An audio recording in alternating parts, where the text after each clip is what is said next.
Tadi pertanyaannya apa? Yang akos-akos itu. Maknanya cuman ada pada Contoh apa yang fizik apa contohnya?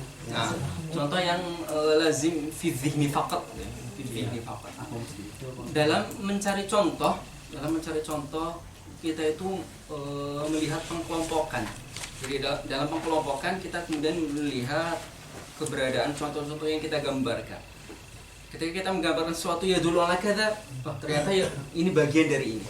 Kita mencari lagi contoh, menemukan ini contoh, ternyata bagian dari ini. Ini contoh lagi. Ini dari mana? Ketiga, bagian dari ini, bagian dari ini, bagian dari ini, bagian dari ini. Nah, kebetulan di antara yang ketiga itu yang contoh-contoh yang terkumpul dalam yang yang luzumu lazim yang fi dzihni faqat itu adalah kumpulannya banyak di sana yang adam. Yang adam. Iya. Banyak. Yang lainnya saya belum pernah menemukan. Semua yang dicontohkan adalah yang adam. Tapi ada bisa. Mungkin. Tapi dalam kitab-kitab selalu yang dicontohkan adalah adamul basar. Adamul basar. Jadi luzumul basar lama itu selalu akan kita temukan. Saya pernah mencontohkan yang lainnya. Contohnya apa? Contohnya adalah kalian bayangkan sesuatu memiliki makna. Makna tersebut tidak akan terjadi sesuatu dalam makna tersebut. Ada lafaz memiliki makna. Oke. Kemudian ada sesuatu yang tidak mungkin terjadi ketika terjadi makna tersebut. Saya misalkan perang. Apa yang tidak mungkin terjadi dalam perang? Perang maknanya adalah perang adalah gesekan atau perseteruan antara dua kelompok atau lebih menggunakan senjata. Gitu ya. Ini perang yang kita pahami dengan perang yang biasa kita, bukan perang dingin atau perang hati atau perang apa. Itu urusan lain. Perang yang kita tasawurkan itu adalah apa tadi? Persatuan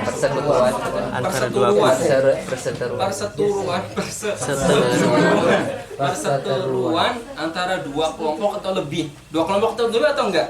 Ya. Harus dua kelompok enggak? Harus dua kelompok atau lebih enggak? Lebih. Iya kan nggak mungkin satu gitu ya. Harus dua kelompok atau lebih. Dua kelompok atau lebih. Kemudian kalau harus bersenjata atau enggak namanya perang. Ya, bisa nggak pasti juga. Perang loh. Tangan bisa pakai tangan. Itu juga senjata. Perang. Itu tahunan. Itu namanya pukul-pukulan gitu ya. Perang dalam mafhum kita, dalam mafhum yang sejatinya adalah menggunakan senjata. Kalau yang menggunakan senjata itu baru namanya perang. Itu adalah perang. Oke, dalam perang itu adalah definisi dari perang gitu ya. Perseteruan dua kelompok atau lebih menggunakan senjata. Apa yang tidak mungkin terjadi dalam perang? Menari. makan. Apa yang tidak mungkin terjadi dalam perang? Nggak ada senjata. Nggak ada senjata. Misalnya Bercanda. bercanda. Memukul lumayan. Tidak mungkin terjadi.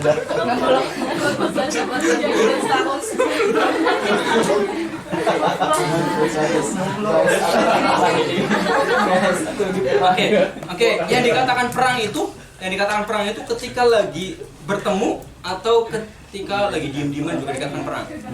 Bertemu gitu ya. Mulai dia bertemu berhadapan walaupun belum benar-benar gitu ya. Tapi berhadapan ini sudah dikatakan perang. Gitu. Oke. Apa yang tidak mungkin terjadi tadi? Ngeblok gitu ya. Berhadapan gitu ngeblok. Berarti apa? Ngeblok itu ngevlog atau ngeblok? Ngevlog itu apa sih?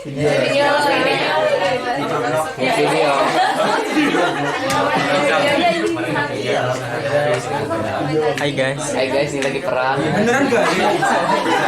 Akhir kalau terjadi perang saya ada.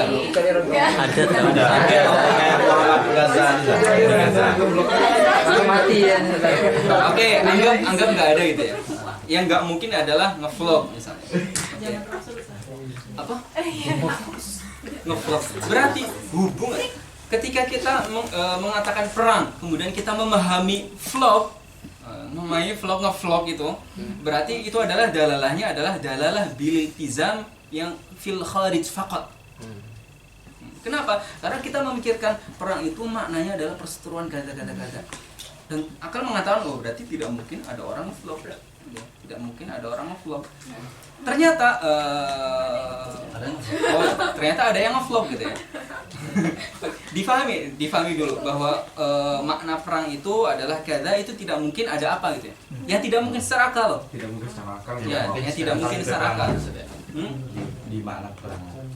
Ya, di makna peperangan yang tidak mungkin secara akal. Tapi kalau di peperangan mungkin secara akal lo ngomong. Iya, yang tidak mungkin secara akal. Di maknanya makna perangan. Apa yang tidak mungkin secara akal? Dalam perang. Iya, dalam perang. Tidak berantem. Kita misalkan ya, misalnya adalah ketenangan. Iya. Nah, tidak ada dikduk gitu ya. Tidak ada dikduk. Orang Ada bunda mai kan. tidak dikduk. Itu tidak mungkin. Atau tidak tenang gitu ya. Ketenangan itu tidak ada ketika sudah berhadapan kayak gini. Ketenangan. Oke, katakanlah tenang. Berarti ketika perang itu lazimnya kepada tenang itu adalah lazim yang khariji faqat. Lazim yang khariji faqat. Kenapa? Karena difahaminya karena tenang itu adalah di luar dari hakikat dari perang. Kemudian itu hanya difahami dalam akal saja. Kenapa? Karena akal mengatakan tidak mungkin ada ketenangan. Tidak mungkin ada ketenangan. Kalau akal mengatakan tidak mungkin ada ketenangan, berarti kita memahami apa itu ketenangan. Berarti pemahaman kita terhadap tenang itu hanya fi dhihn saja. Sedangkan fil kharij antara ketenangan dan perang ternyata tidak bertemu. Ternyata tidak pernah bertemu. Apa? Malah berlawanan. Ya, malah berlawanan. Maka dari itu contohnya adalah contoh yang lazim, yang fil kharij faqat adalah kalian buat lafaz. Lafaz tersebut memiliki makna. Sesuatu tidak mungkin terjadi dengan makna ini. Gitu ya. Perang adalah perseteruan dua kelompok atau lebih bersenjata. Tidak mungkin dalam makna ini terjadi ketenangan. Maka tenang bagi perang adalah dia dalalah yang iltizam tapi fil kharij faqat. Fi dhihni faqat. Jadi maksudnya kita tidak bisa memahami perang kalau kita tidak memahami tenang.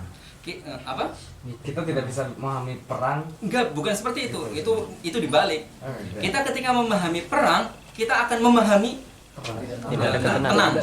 Akan memahami tenang. Kenapa? Karena kita memahami dari perang tidak tenang. Iya. Tidak tenangnya adalah lazim fil kharij wa fi dhini ma'an. Tidak tenangnya tuh. Tidak tenangnya. Karena ini tidak tenang adalah bukan hakikat dari perseteruan tadi. Tapi dia adalah lazim bagi perseteruan tadi. Berarti tidak tenang. Tapi bagaimana mungkin kita memahami tidak tenang kalau kita tidak memahami tenang? Nah, berarti tenang.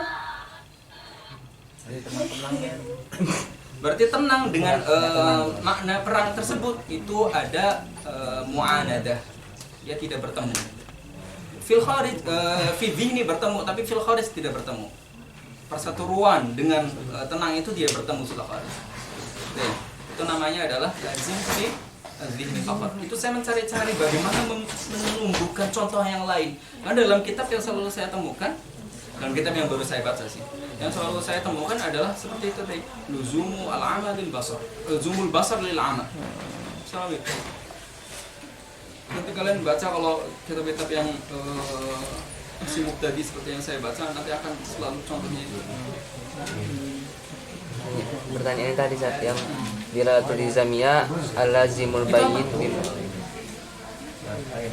Angin. air. Oh, air. Itu enggak dimatikan? Ada. Oh, ada.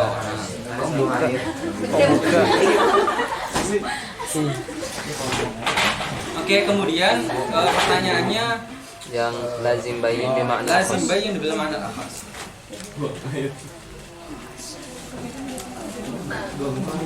Jadi aku Ustaz. Bukan? Nanti aja ya.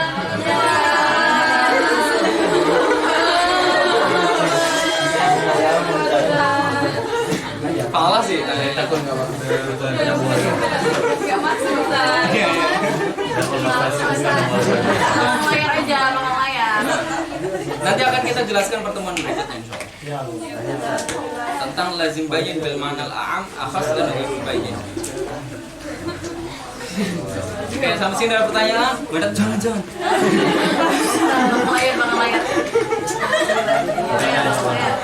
Oke, tidak ada. Kalau ada silakan di belakang layar. Kalau penting akan saya jelaskan di pertemuan berikutnya. Kita akhiri dengan doa.